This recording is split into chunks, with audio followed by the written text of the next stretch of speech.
Welcome to LA Now, your Los Angeles County news source. The Sheriff's Canine Bureau is taking a bite out of crime. Plus, the County Stroke Prevention Center is saving lives. And downtown's beautiful new park centerpiece now has a new name. LA Now starts right now.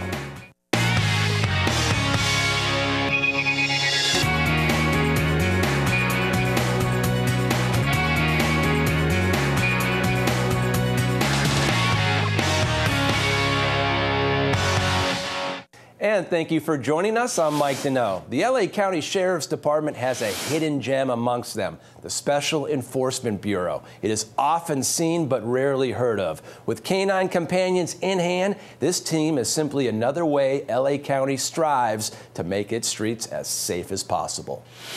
Every time we deploy in the field and we can locate a suspect wanted for a serious crime and we can safely take that man into custody, that's incredibly successful to us.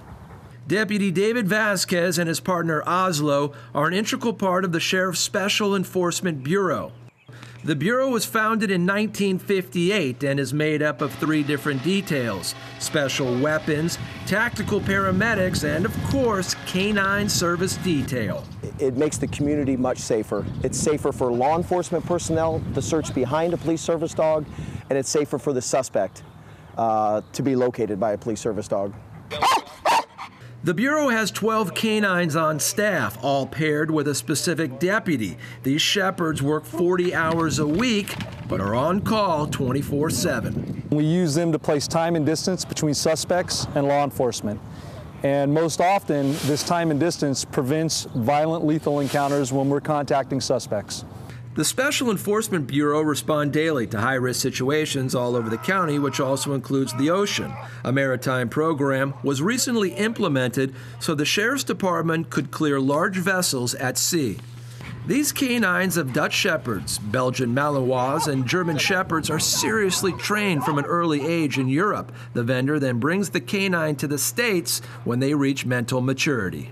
Within a day or two of them being imported from Europe, and they're brought to our vendor out in Riverside, we as a detail will go out there and put the dog through rigorous tests, looking for certain characteristics.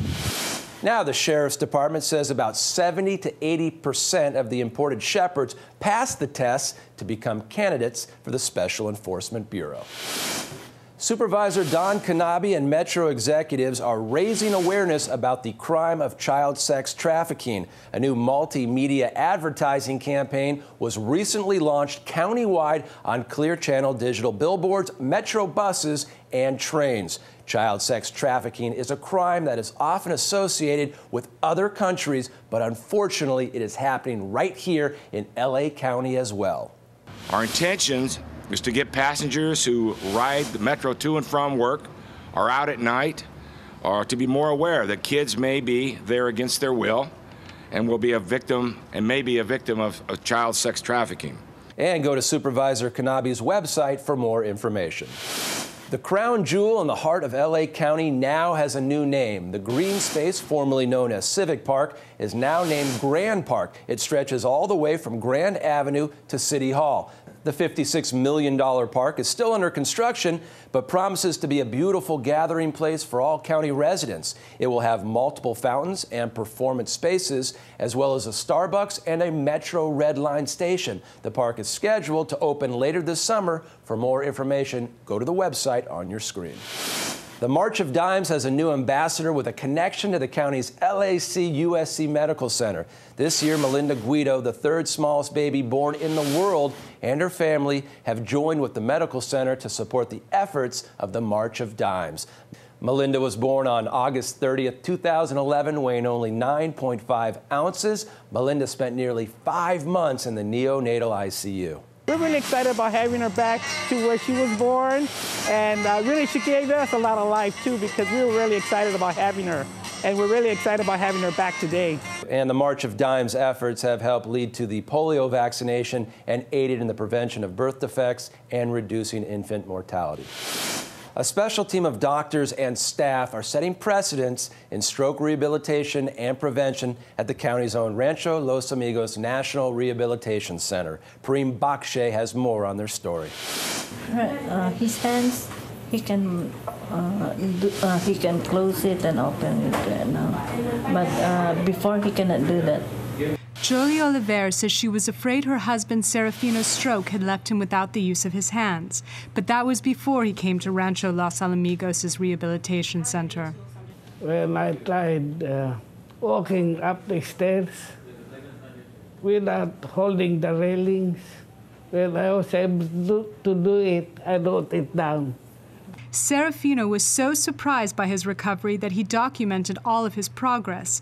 The Rancho team says his recovery diary shows how care and education are both important for stroke prevention.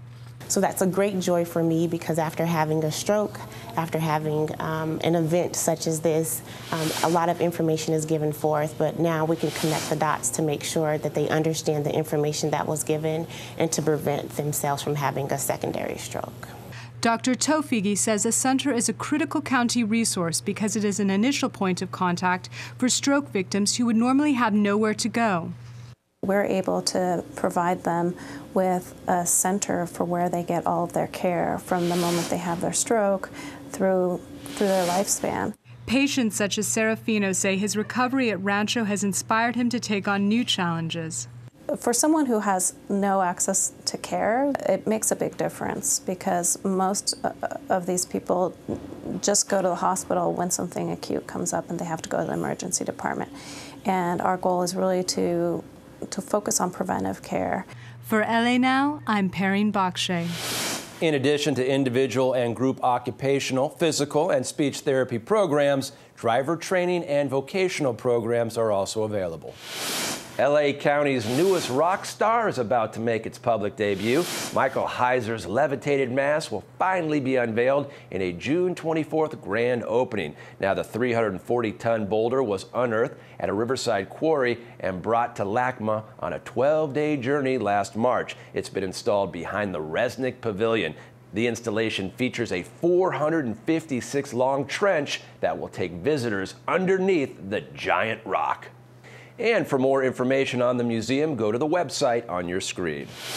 And that's all the time we have. Thank you for joining us. Watch us online anytime on lacountychannel.com. And please stay tuned for a list of websites featured on our show. And we'll see you next time on LA Now.